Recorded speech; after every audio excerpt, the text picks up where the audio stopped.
Welcome to That Entrepreneur Life, a podcast about entrepreneurship that takes you from idea to launch and beyond. Each week, your hosts, Andrew Lees and Clint McPherson, discuss different business topics aimed at adding value to any entrepreneur's journey.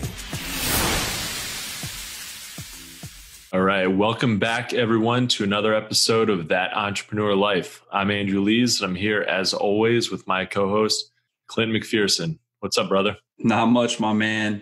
You know, last week was a little odd for us. I mean, we've been cranking out episodes after episode, and we had a little bit of off time, right? Somebody canceled on us last minute, so it gave us some free time. Didn't know what to do with myself at the time, right? Outside of pushing my digital marketing agency a little harder, but outside of that, man, just continue to live that entrepreneurial life. But with that said, dude, I don't even want to waste any more time. Let's go ahead and kick this thing off by welcoming our special guest, Arjun Rai, to the show. How you doing, brother? I'm doing great. How are you guys? Awesome. Yeah, thanks so much, Arjun, for being on the show. We're really excited to have you on here and ask you some questions. But before we do, can you just give us a little, give our audience a little background about yourself and tell us who you are? Yeah, absolutely. So, hey everyone, my name is Arjun, like Argentina without the Tina. That's my name. I've been a founder for almost 12 years. I've been, been a serial entrepreneur. Built 2 venture-backed companies, 2, kind of like small agencies, small startups before that. As far as I can remember, I've always tried selling something or the other and drove my parents insane. Mostly selling things for a quarter. I was very fascinated with the quarter and the idea of selling things, even if it was a big furniture or a small necklace in India, which again was the wrong currency because 25 cents or a quarter in India doesn't mean anything unless you want to convert it. But I didn't know any better. But anyway, I always had the entrepreneur bug, and today we're looking to support, I would say, the other, entrepreneurial bug, driven people around the world, as small as the small businesses, for the price of a cup of coffee. So we can talk about HelloWoofy later on, but our whole mandate is to support the underdog, and anything we can do to help them is what is going to drive us going forward. I love that, man. I think you basically verbalize why I started my digital marketing agency, right? For the small business, for the underdog, for the mom and pop store that basically gets overlooked by some people. And then even the larger businesses having them as clients, they still are that small fish in this huge ocean that they kind of overlook, they take advantage of, and basically just pinpoint those specific metrics that they think, or they want to highlight and pull the wool over the business owner's eyes at the end of the day and not really show them that ROI. And I think that does the small business a huge displeasure and a huge injustice, because the small businesses don't know what they don't know, right? Mm-hmm. Yep. No, here's the thing, right? So the largest companies in your category, and I don't care if you're in bakery, you have a bigger baker, person down the street that has a bigger bakery than you, or you're in telecom and you're seeing 2 other telecom companies gobble each other up and become the biggest in the industry, right? You always have a bigger competitor with a bigger budget and unlimited people working on their marketing and advertising and things of that nature.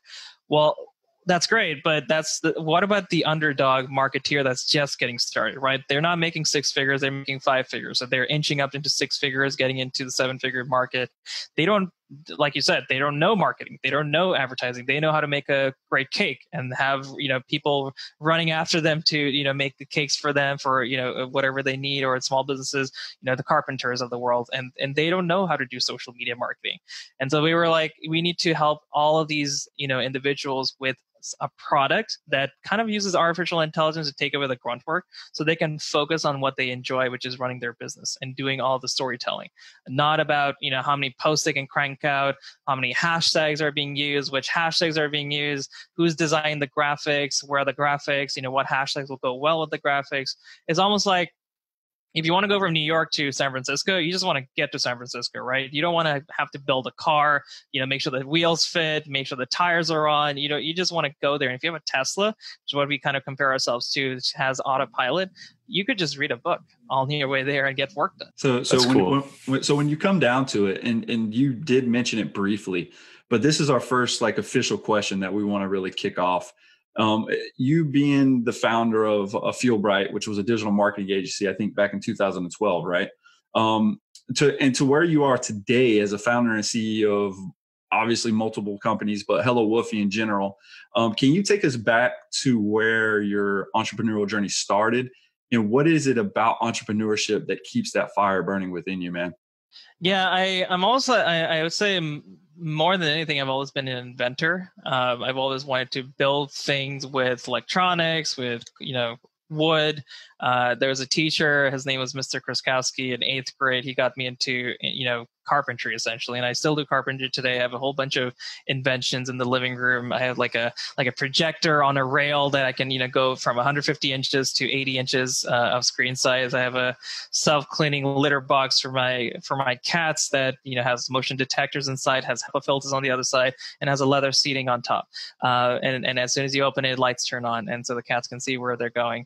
So there are little, inventions here and there. I love, I just love building stuff. And I got to a point where I was like, how do I start making money out of the things I'm building, right? Because I can remember as early as 8, 7, or 6, I was at a wedding, and I remember all of these. If you've ever been to an Indian wedding, you know that there's like the whole town's worth of flowers are at one wedding, and so I was seeing all these flowers getting thrown out. I was like, why don't I pick these up and start selling them, turning them into like Hawaiian necklaces and selling them for $0.25 at my grandmother's gate. Now my grandmother's gate happened to be in India, and so the currency was mismatched, but I was trying to sell things anyways. And then slowly but surely, I started building, websites and teaching myself the code, learn how to do HTML, CSS in 7th grade. Just, kept going further and further, started networking with people in high school. I called up, some of the most amazing, well-known people who you'll see in publications every day while I was in high school. I was using the principal's phone. I was using the principal's conference room. He was very nice to support me with that. And I started building, started networking, and that led me to New York about 8 years ago now, 8, 9 years ago. Coming here, I wanted to make it in New York. And my budget was like $900, and $700 of that was like for rent. $20 was for utilities, and everything else was for food or subways, or I walked. And then slowly, obviously, I built my way up to where we are today, where I have my own little 1-bedroom office. That's great. Yeah, New York is an interesting city. Definitely you've really got it takes a lot more to get to get what you need in a city like that. But man, the energy is unparalleled. Yep. It's one of those places I encourage people to move to if you have ambitions and you want to 10x your ambitions. If you want to meet people who are like that as well, and be okay with people challenging you, because that's the energy that I love. I love people. Just even if you go down the block, you see people who are hustling and working away, and at the same time their families around there. There's a lot of emotions around, and you have to be in the same place at the same time. Yeah. Oh, yeah, for sure. So what was it about, about software, about like you obviously have this inventive spirit, and you're coming up with these physical product ideas, which I think is cool. I own a physical product development company. But what is it about software and programming, and, why get into that instead of maybe physical products?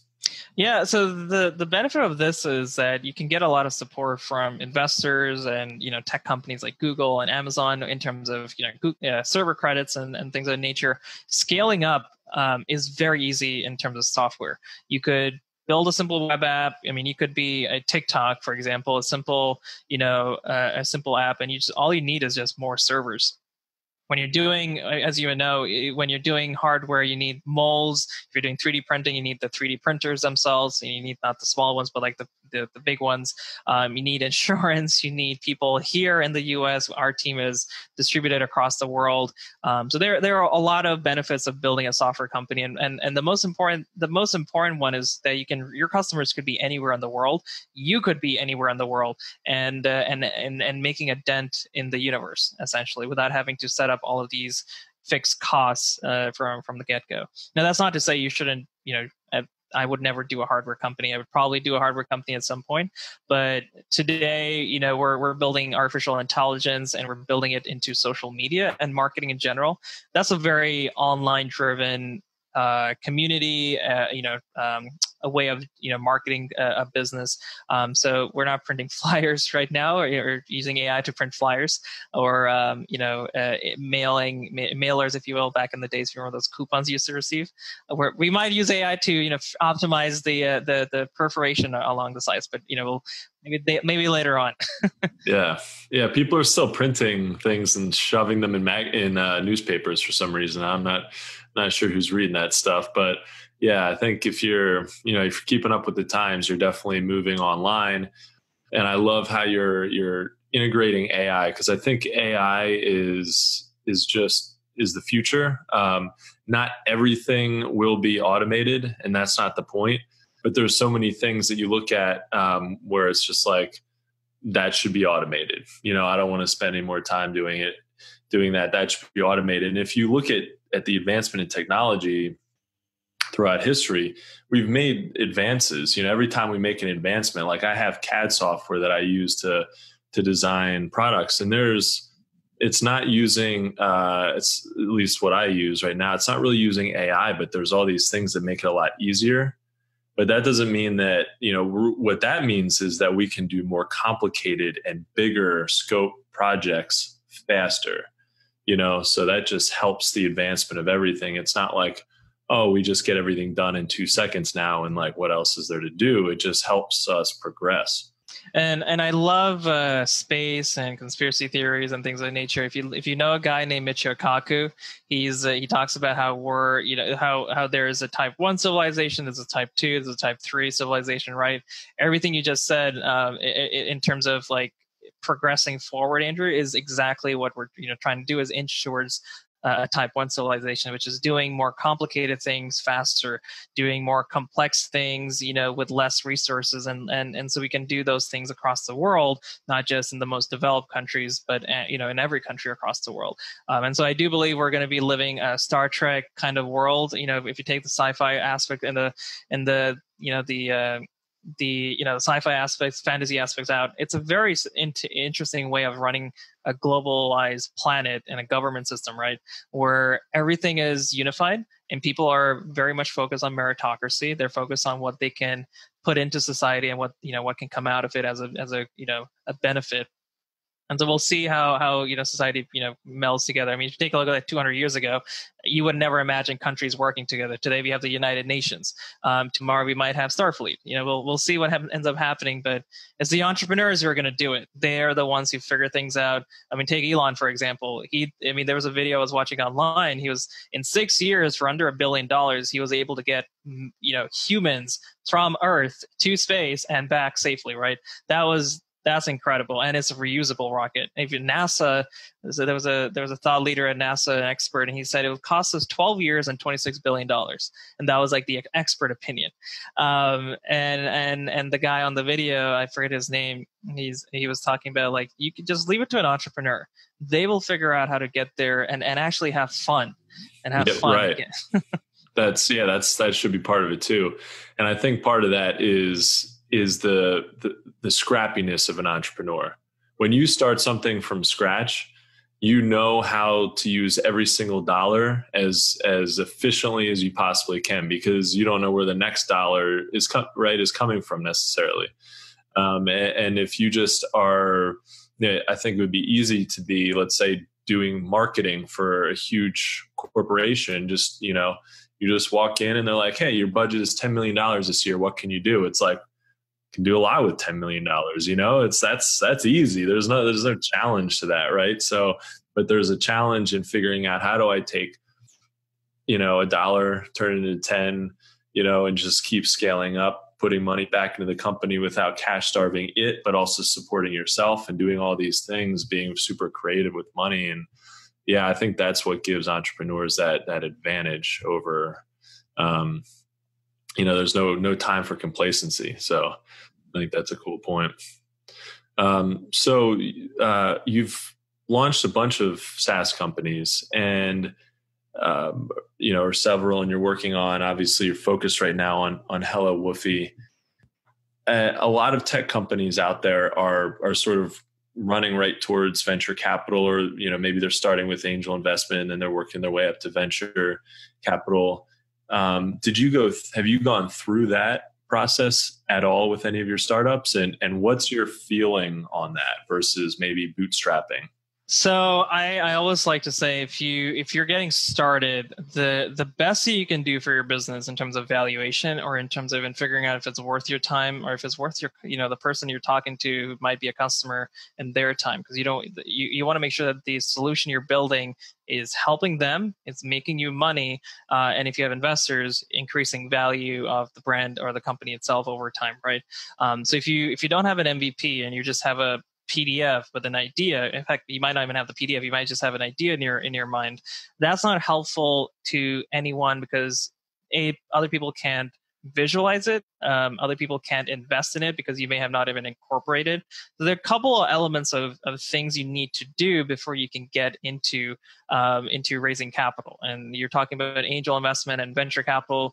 They definitely need to see a little bit of traction, at least some effort on your side, right? So first thing I'll recommend is get an MVP built, hire someone on Upwork or Fiverr. If it's an app, get it built for under $1,000. It doesn't have to have the most, shiny latest features and whatnot. Just get it, up and running, get some sort of a backend where you have a database and you can start having users use it and then scale up from there. You could use tools like, Firebase to get up and running and you don't need a whole infrastructure. You can get, a couple $100 of credits from Google or Amazon, hustle your way through. We actually just hustled our way through to Google's CEO, Google Cloud CEO, to see what they could do in terms of helping us during COVID, because they were Google's been offering a lot of help to startups. So once you have something that you can share, then it's easier to get people like that to start looking at it and saying, yeah, I want to be able to help you. Otherwise, there's so many people asking for handouts, right? If you're going to be asking for anything, you need to show value and show that you're providing value to some other people. In our case, 5,200 small businesses who really depend on our product.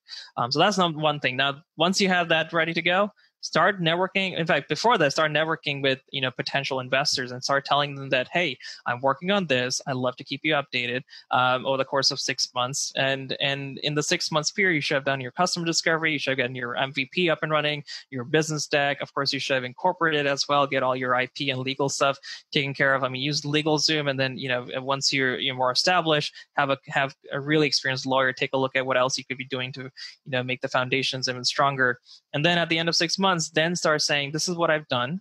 This is the traction I received. This is the feedback I received. I'd love to raise 100K, a small angel round, to be able to scale this up. And then 12 months from that point, depending on how you do, you might be able to raise 250 or to 500K in funding from a venture fund, a small venture fund, or a bunch of angel groups or angel investors. Now, we did all of that, but we also did something called Reg CF, which is raising capital from the crowd.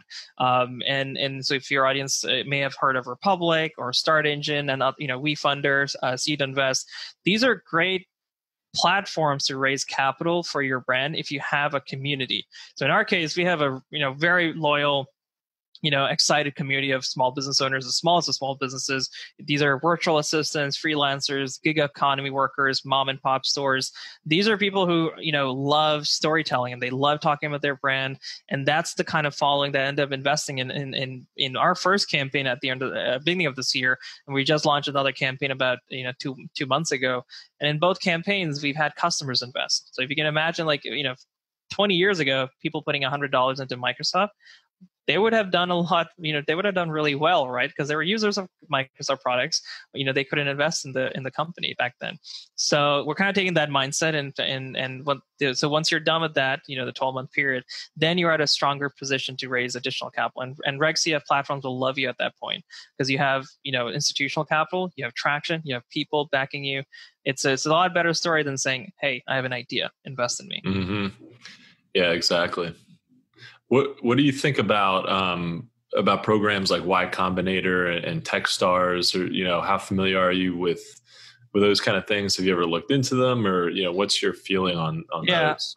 I have issues with the valuations that Jason Calacanis has at launch. Techstars has something similar. They're all sub 2 million, 3 million valuation, and they're almost in all cases between 1 to 2 million in valuation.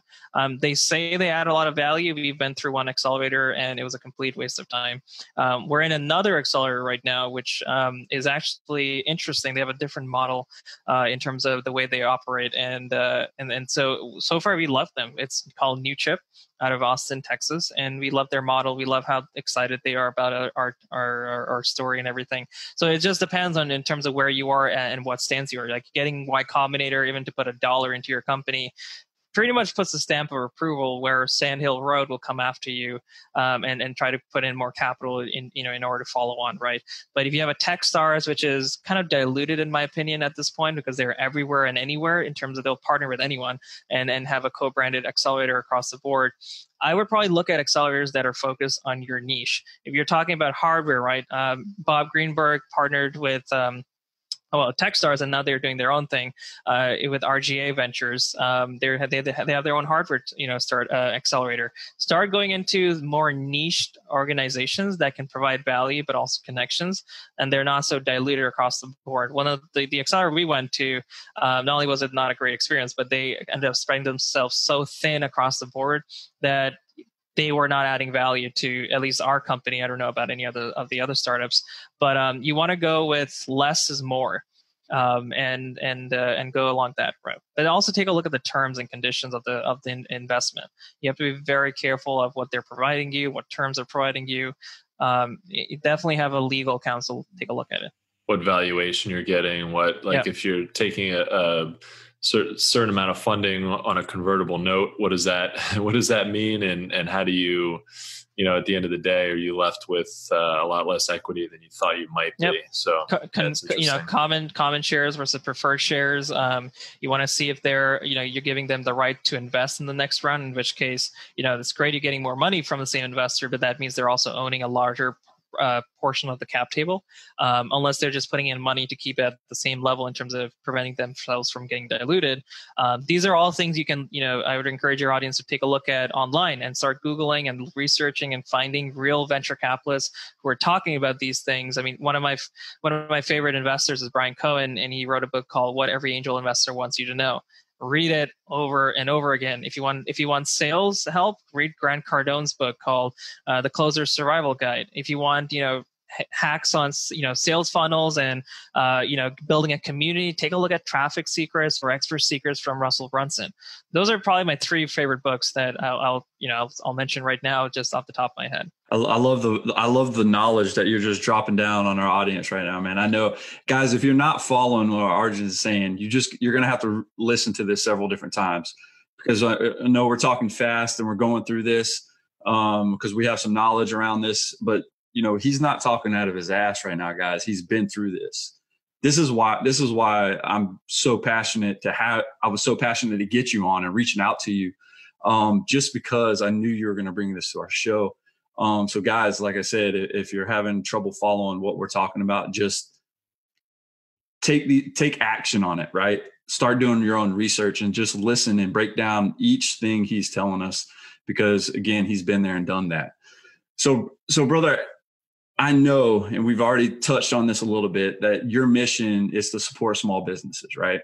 Especially with the power of visualized data science for digital marketing in general, which makes the platforms like HelloWoofy, Woofy.ai, EmojiData.ai, WordData.ai. I mean, all of those are so unique in itself. And it's cool because how I'm seeing HelloWoofy come together, it seems like you're trying to leverage and tie all of this stuff in to just make things so much more simplistic and faster. Obviously, there's steps that you got to obviously go through and know what to do. You can't just jump on it and if you don't know what you're doing, you can mess it up. But at the end of the day, you've made it so, and I get so excited when I jump on HelloWoofy, because you can knock out something so quickly, and the demo you give is just so high quality. And with that said, though, before we get into a demo or before you do a screen share or however you want to take it, what's the specific pain point that you are actually solving with these platforms, and how exciting, man? Because dude, I see you posting, and the cool thing about you're unique in that you're actually reaching out to people when they ask questions, and you're like, send them a personalized video, and that is so powerful. But back to my question, what's the specific pain point that you're solving with these platforms, and how exciting is this journey been for you when you started to leverage the power of artificial intelligence? The journey is interesting because, and you mentioned this, we love talking to customers. We love figuring out what's working for them, what isn't working for them. And we're kind of, I mean, our competitors are building a new business maybe every 2 years or every year. Their sprints are, obviously massively long. Our sprints are every week. We're trying to build a new business every 30 days, basically. And we're trying to say, where will Chris and Clint be in the next 5 years? And if I can help them, save the time in terms of the wisdom you need to gather over the course of 5 years, if I can give you all that wisdom today, times it by 1 million people, 100 million people in terms of the data science and the data itself, and give you all that at your fingertips for the price of a cup of coffee, like $4 a month, $5 a month, that means you have a huge advantage or at least leveling the playing field when it comes to the biggest podcasts or the biggest marketing agency that's, trying to squash you, tomorrow. You can actually say, no, I'm going to focus on I actually have time to find new clients, not just spend all my time catering to the existing clients, right? And so if AI can help you, and if you don't believe in pure automation, I want to be very clear, and a lot of the platforms will agree in their terms of service, they don't want bots talking to bots. We want at the end of the day, you're going to be sitting in a Tesla. You kind of have to be in a Tesla itself. Like you're not going to have empty cars going across town or across the country, maybe across town, getting from one apartment to the other. But the point is, the value is getting a human being from one place to the other and getting goods and stories from one place to the other, right? It's just from your mind to the social platform. We're about to deploy something that goes off exactly that. It was the world's first Amazon Alexa scheduler. We're already in touch with Amazon Alexa and the division at Amazon to kind of go to market with, and we're still trying to figure out what that means with leveraging our connections there. But the idea is, for the first time, you'll be able to schedule content directly into the living rooms of your fans, your customers, your listeners who are stuck at home with COVID. And then it's going to be like this for quite some time. We have to think about, how are we getting content out there? How are we distributing marketing messages? How are we getting stories into into people's hands who really need to listen to that, right? So you can kind of pray your tweets are going to come across, that people are going to see them. Your Facebook posts are going to go through, or your Facebook groups are going to be more engaging. That's all important. But what if I can now schedule videos and audio posts and text to audios, and all you have to say is you tell your customer, hey, ask for the HelloWoofy briefing. If I'm following the entrepreneur life, you could be on my TV right next to Netflix and Amazon Prime and BBC and CNN, and telling me your message for 2 minutes and getting me to listen to your full episode, which is going to come out probably a couple of days later. So that's coming out very soon, and we're using artificial intelligence just to simplify, and level the playing field for the underdog, so they can compete. Yeah, that's very cool. It democratizes AI. Kind of democratizes a lot of things. And it gives hope at the end of the day, right? Because what happened in, I guess, March now, when COVID really took off, a lot of businesses had to figure things out. I mean, a lot of restaurants shut down. I mean, if you have so many restaurants around here, some of the restaurants are into grocery stores. They had to iterate. They had to think on their feet and figure things out, right? Some grocery stores were like, we're going to use Seamless for delivering groceries because people are there. And I literally only know one grocery store on the entire Seamless platform that is delivering 24/7. And I'm like, that is amazing, because you're already there and you're not exactly going to, the other delivery apps just to get groceries. I mean, except for Amazon Whole Foods relationship there. But I'm like, I need Haagen-Dazs at 11 o'clock at night. I can get it. It is literally the only place I can get it is Seamless. And there's one grocery store in the entire city of New York. That's awesome. Yeah, that speaks to the companies that are able to pivot quickly are the ones that are going to win. And those when things change and they they go flying off and everything goes flying off in one direction, and that one company who's able to just roll with it and go, and everybody goes flying off and in the same direction they were going. That's so critical to kind of keep up with what's going on. So Arjun, we've talked about venture capital. We've talked about how you go through that process. What about, how do you get your first, with any startup? How do you get your first 100 customers? How do you get your first 1,000?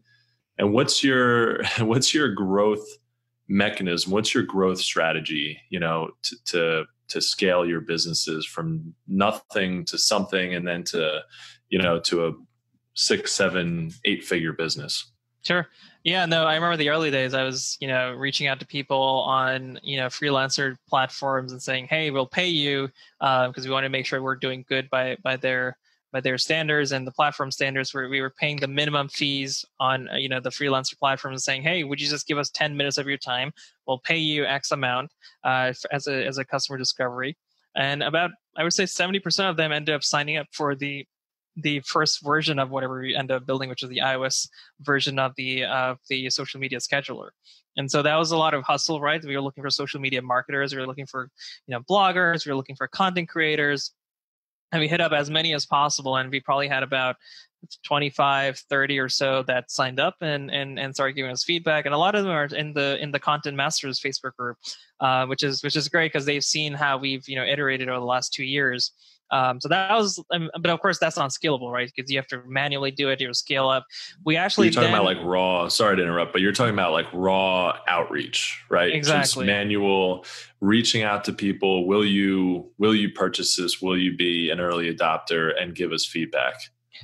Feedback first. I would say the other way around, because if you lead with, "Hey, you're an authority and I want to learn from you and I want to pay you to give me your feedback," it's a different dynamic than saying, "Hey, we're going to launch in like 30 days or 40 days, buy this and then give us feedback." We're kind of in that mindset now when people are buying and, people are reaching out to us on Facebook and whatnot. But the early days, you just want to give and then ask, kind of like the Gary Vee approach, right? The right hook. So we did that for a couple of months. We started figuring out what's working, what's not working.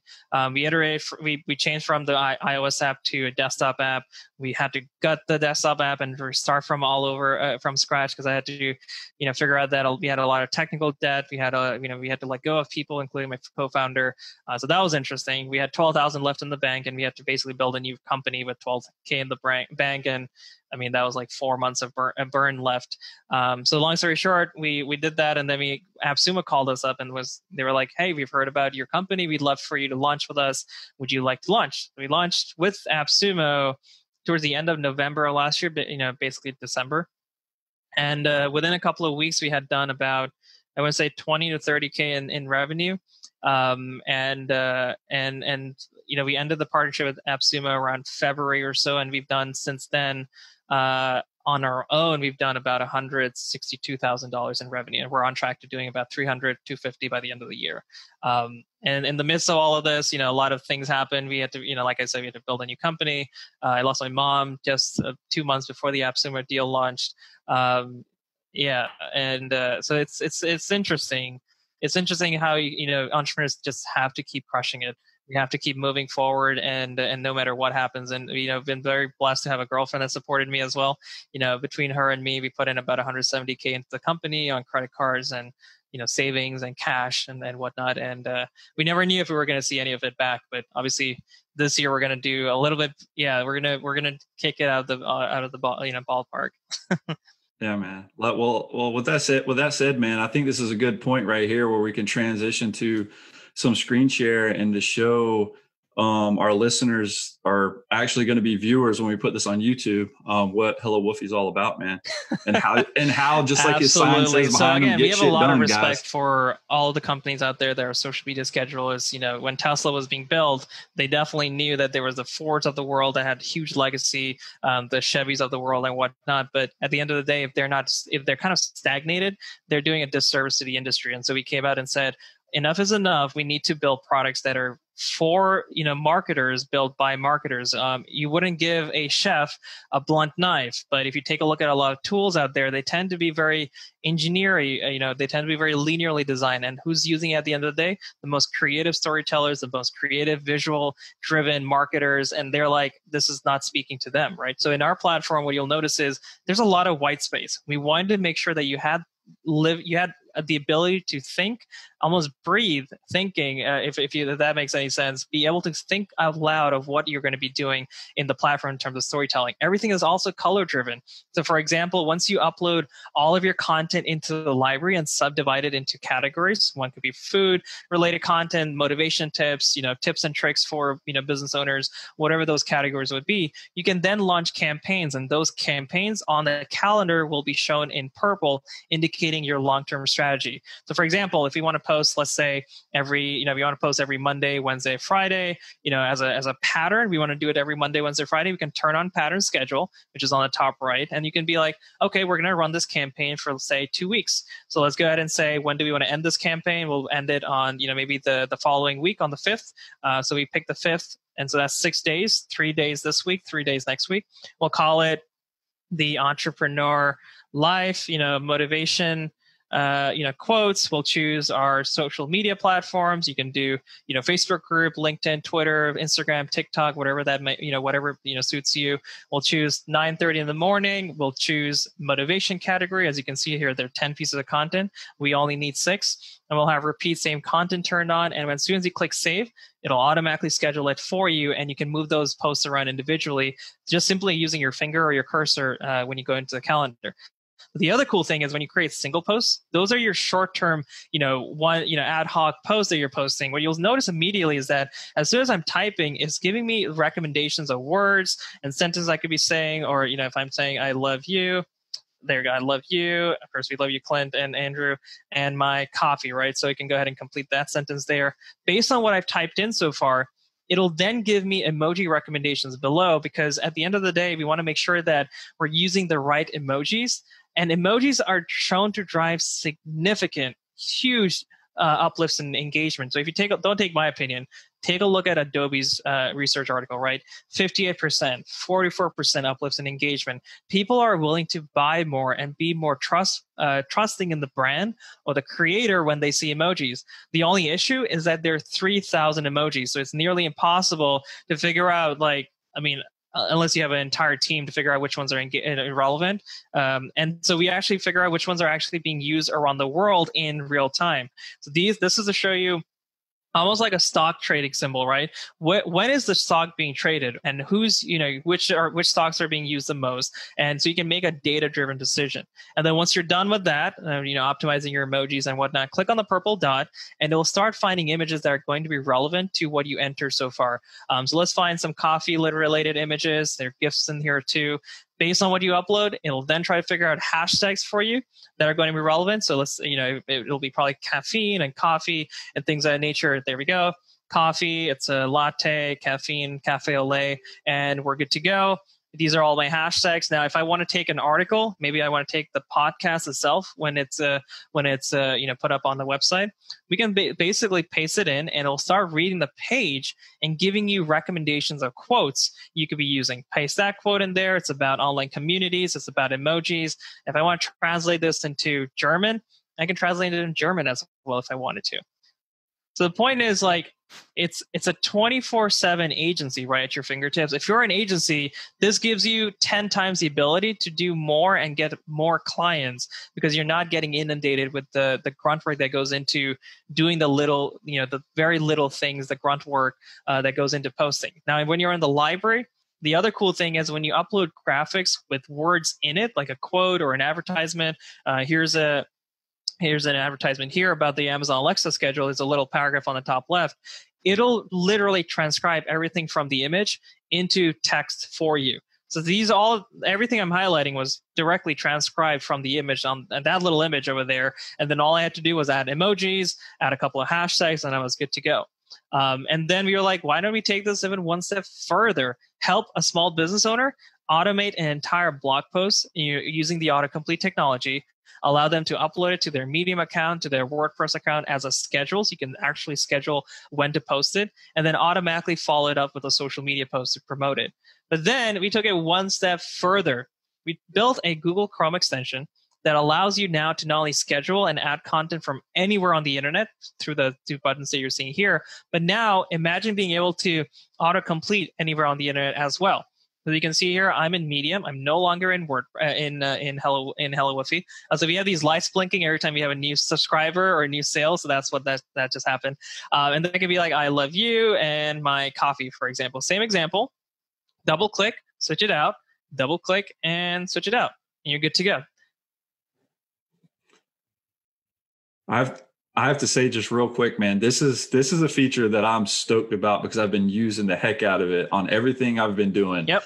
You could be in Evernote and do the same thing as well. The awesome. Point is we're saving you hours, days upon days of grunt work that you should be spending on, even if it's accounting, make sure your cash flow is sound. Even if it's getting more clients, make sure your biz dev is working, right? And the last thing I'll share you is, like we talked about this briefly before, is the Amazon Alexa scheduler, the first ever of its kind to allow anyone who has this device $30-$40, or you can go up to like $120 depending on what you're getting. Clint, you could become a broadcaster in someone else's living room so long as they opt in, and all they have to say is play the HelloWoofy briefing. Yeah, and then this is obviously the campaign we've been running. So we raised about, in the first campaign we raised $380,000, and this is the two combined. So if you want to learn about how we raise capital through using RegCF, definitely go up to republic.co/HelloWoofy, and you can take a look at that there. That's so cool. Yeah, I mean, we could almost have a whole episode on just fundraising. That I mean, it's really cool, really interesting. All the different ways that you can get your business off the ground, especially for tech companies. So, the only thing I'll say is, Clint, thanks for being a part of the group. If there's anyone else who wants to be part of the group and tell us what they want us to build, what's working for them, what we need to improve, or even if you have a question, or maybe you just need to talk to someone as a small business owner, right? It's a very lonely life, sometimes when you're building a company day in and day out, grinding away. Just reach out to us. I'll be more than happy to personally jump on a 20-minute call with you and see what we can do. Yeah, for sure. I can personally vouch for that because I was somebody that reached out. You gave me the demo, you gave me the walkthrough, and I was blown away then. But I mean, just to see how active you are actually in the group, right? A lot of people try to say, hey, join our group, blah, blah, blah. Yeah. And then they never come on. But you are so unique in what I've been trying to do with my customers and my digital marketing agency is when they send me an email, I try to send them a response through Loom or whatever, leveraging video, because it's so much more. Even though you might not be there with them personally, it still gives that personal connection, and that here one-on-one it is, right? that they're really we have a whole bunch of people reaching out to me for adventure groups right now. But this is like, if you take a look at our responses, people are suggesting new features. Other people are jumping in and helping each other. That's the most gratifying thing, is when people are helping each other with whatever they need, right? So I'm putting my own Calendly links in here. People are asking questions about what other things they can do. We love dogs. If you have a dog, definitely share your photo about that as well.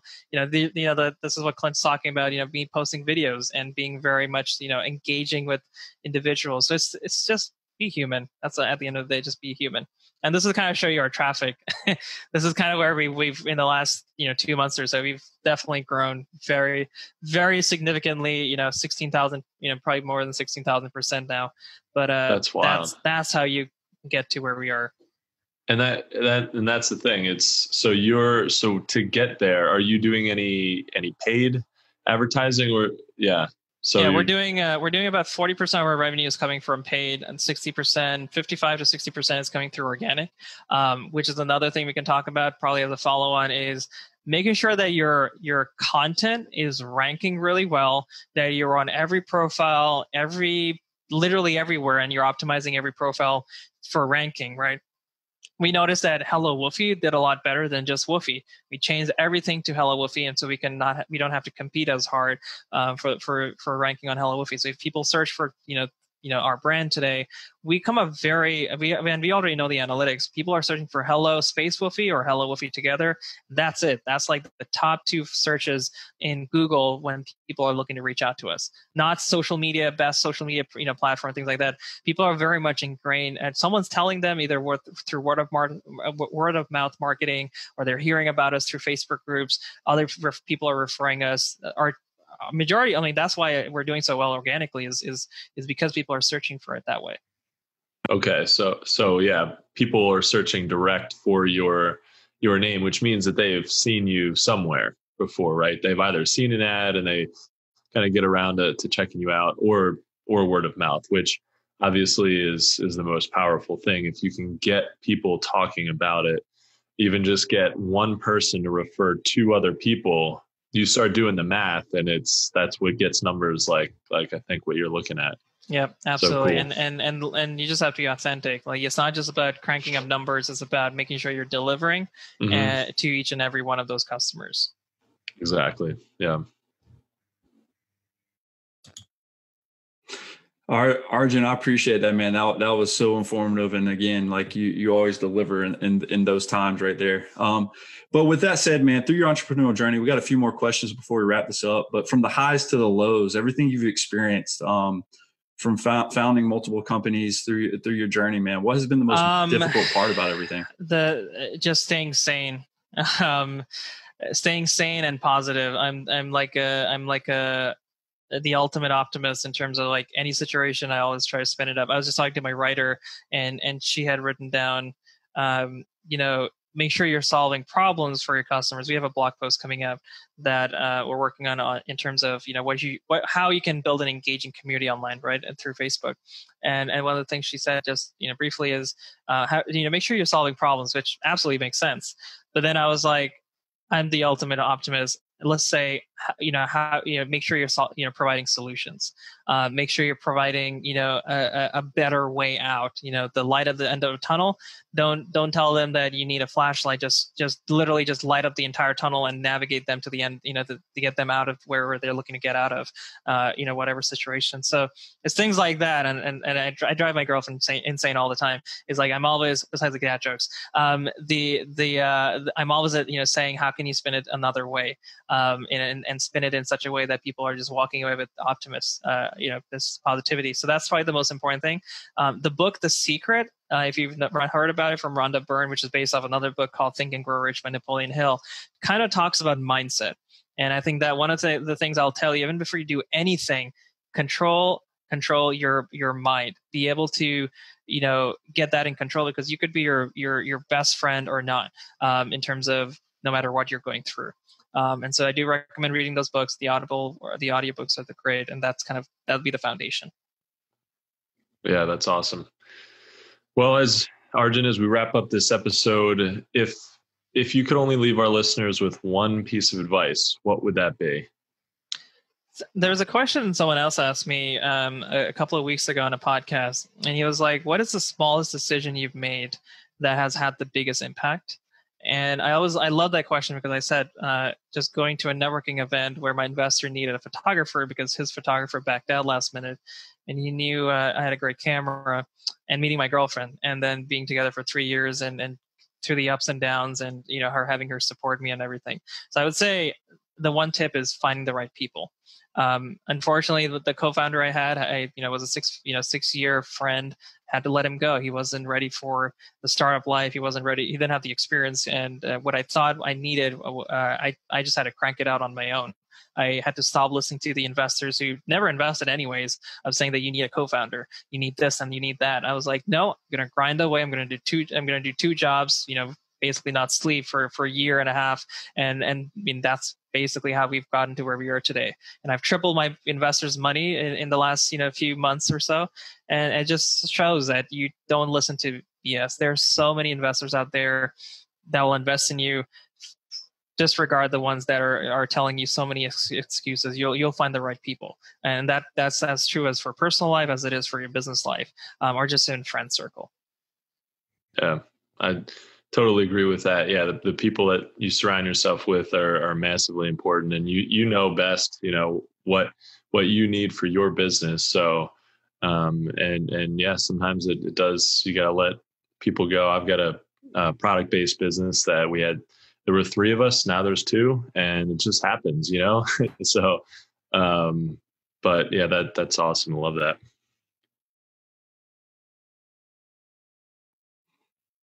Well, guys, I think that's a wrap for this episode. And from the both of us, Arjun, we want to thank you for taking the time. And I'll give you a virtual hug. Thank you so much to the two of you. Awesome. I always love the opportunity to share stories, but at least at least one person walked away from this, from your listener side that was inspired to do something great, right? And we'll hear about them in Forbes.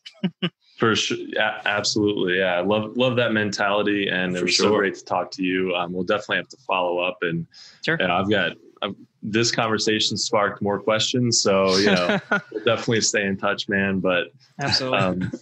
Guys, thank you so much for listening to That Entrepreneur Life. To learn more about what Arjun is working on, check out HelloWoofy.com. If you like what you heard today, make sure to subscribe to our podcast on iTunes or any other major podcast directory. You can also find us on all the socials and on our website at thatentrepreneurlife.com. With that said, guys, we also want to quickly give a special shout out to our family and friends, to include all of our listeners, followers, and subscribers. If you find value in our show, please consider making a small donation. Even just a few dollars helps us keep things moving along and brings value to your entrepreneurial journey. Thanks for continuing to support what we do as entrepreneurs, guys. And don't forget to join us next week for another episode of That Entrepreneur Life. Thanks for listening to That Entrepreneur Life podcast. Be sure to visit thatentrepreneurlife.com to join the conversation, access our show notes, and discover our fantastic bonus content. Don't forget to join us next week for another episode as we continue to add value. Until next time.